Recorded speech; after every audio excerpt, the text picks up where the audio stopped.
ID-commerce, balik lagi di Ngobrolin PR yang kali ini bersama saya, Dewi Bastina.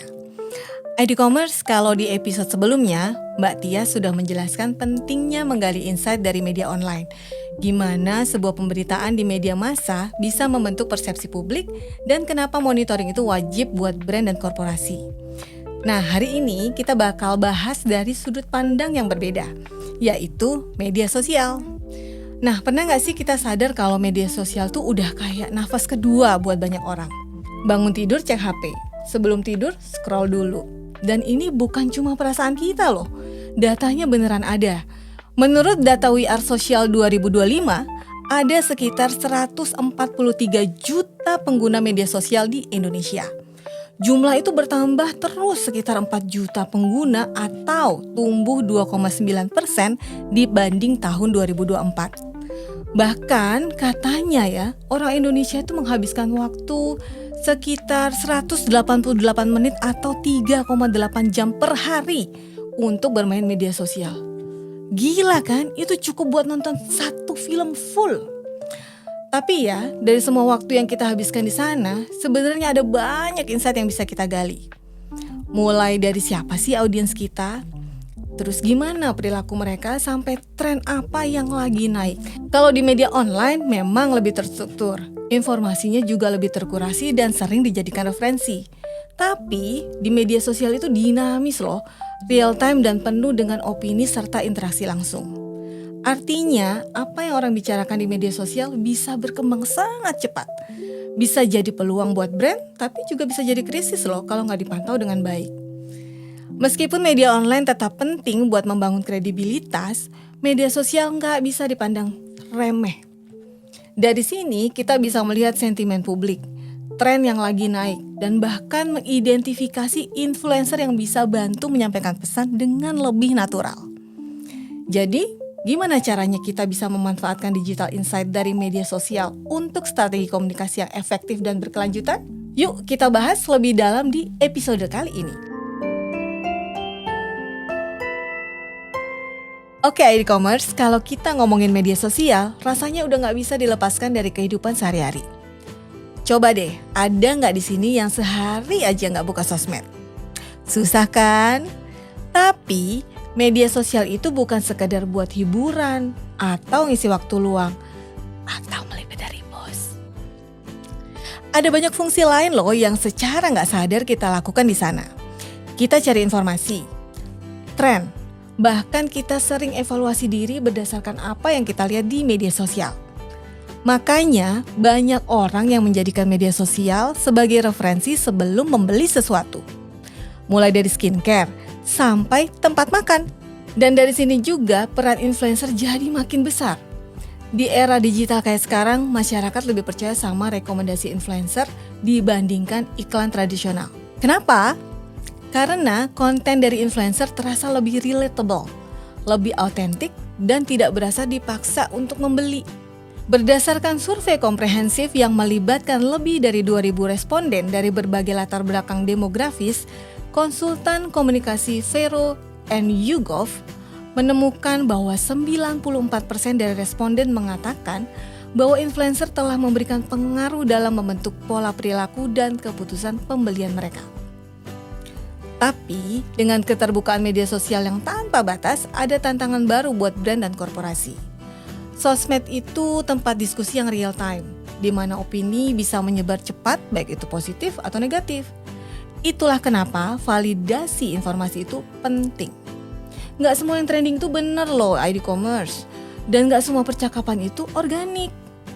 Tahu nggak, ada yang namanya bot, ada buzzer, ada agenda tertentu loh di balik postingan-postingan itu. Jadi, brand nggak bisa sekedar memantau, tapi juga harus bisa menganalisis siapa yang bicara dan kenapa. Kalau kita ngomongin insight dari media sosial, ada banyak banget yang bisa kita gali.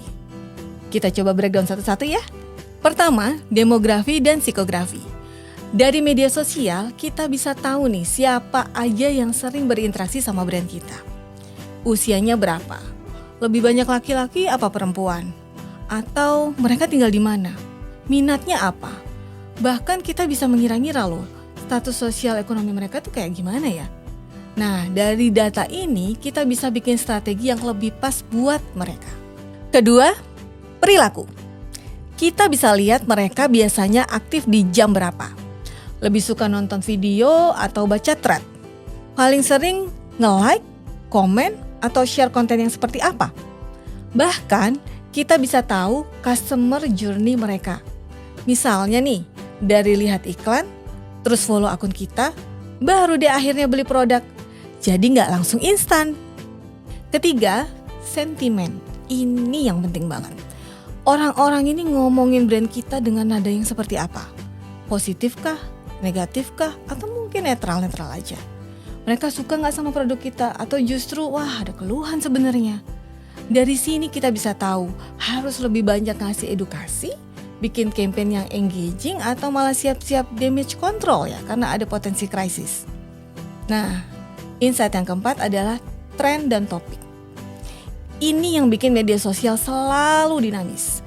Kita bisa lihat hashtag apa yang lagi naik, isu apa yang lagi banyak dibahas, dan apakah itu ada hubungannya sama brand kita.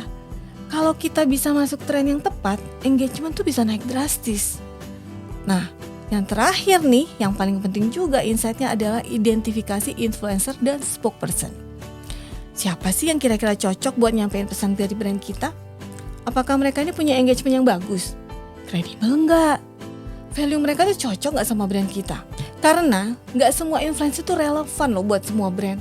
Harus dipilih yang benar-benar bisa menyampaikan pesan dengan cara otentik. Semua insight ini bisa jadi bahan kita menyusun strategi komunikasi yang lebih tepat sasaran. Kalau dari IDCOM sendiri ya, ID Commerce, ada Bio Oil dan Ajinomoto yang paham banget pentingnya monitoring dan social listening. Mereka nggak cuma sekedar melihat berapa banyak orang yang ngomongin produk mereka, tapi juga menganalisa sentimen terhadap produk dan brand mereka. Misalnya, kalau ada feedback negatif soal produk, mereka bisa cepat tanggap untuk memperbaiki kualitas atau komunikasi brand mereka. Sebaliknya, kalau ada tren positif atau insight menarik dari obrolan di media sosial, ini bisa jadi peluang buat inovasi atau kampanye baru. Bahkan mereka bisa mendeteksi potensi krisis lebih awal dan ambil langkah strategis sebelum masalahnya membesar. IDCOM juga berkesempatan untuk membuat analisa marketing insight untuk salah satu klien kendaraan EV. Kita diminta menganalisa kompetitor mulai dari konten media sosialnya, kolaborasi dengan stakeholder, dan juga kegiatan marketing hingga memprediksi anggaran komunikasi marketing mereka. Pusing ya? Tapi dengan analisa ini, kita bisa loh melihat bagaimana strategi yang digunakan brand lain untuk menjangkau pasar dan juga melakukan penjualan. Dengan memahami strategi kompetitor, kita bisa memberikan rekomendasi yang lebih tajam untuk klien kita. Apakah mereka lebih fokus pada kampanye digital, influencer marketing mungkin, atau pendekatan lain? Data ini bukan hanya membantu klien dalam menentukan langkah berikutnya, tapi juga memberi gambaran besar tentang bagaimana industri EV berkembang di pasar, khususnya pasar Indonesia. Jadi ya, ID-commerce bukan sekedar pantau obrolan, tapi benar-benar memanfaatkan digital insight untuk terus berkembang dan relevan di pasar. Dan disinilah peran IDCOM dalam membantu klien memahami percakapan di media sosial, sehingga bisa mengambil keputusan berbasis data yang lebih akurat. Jadi, Anda yang berkecimpung sebagai praktisi komunikasi brand dan korporasi, media sosial ini bukan hanya berfungsi untuk memposting konten semata. Kita harus bisa mendengar, membaca tren, memahami audiens, dan juga mengambil keputusan berbasis data. Karena kalau kita cuma lihat dari permukaan, kita bakal ketinggalan momentum dan kehilangan arah dalam strategi komunikasi kita. Lebih dari itu, digital insight dari media sosial bisa jadi aset berharga untuk membangun strategi komunikasi yang relevan dan berdampak. Dari tren, sentimen, sampai perilaku audiens, semua bisa memberikan gambaran besar tentang bagaimana brand harus melangkah ke depan. Kalau dipikir-pikir makin banyak yang harus dipantau dan dianalisa ya. Media online tetap penting loh, tapi media sosial jelas tidak bisa dipandang sebelah mata. Nah, makin bingung gimana cara mengolah semua data ini biar strateginya makin tajam? Kita sekalian tanya-tanya aja ya sama expertnya di episode berikutnya. Jangan sampai kelewatan ya.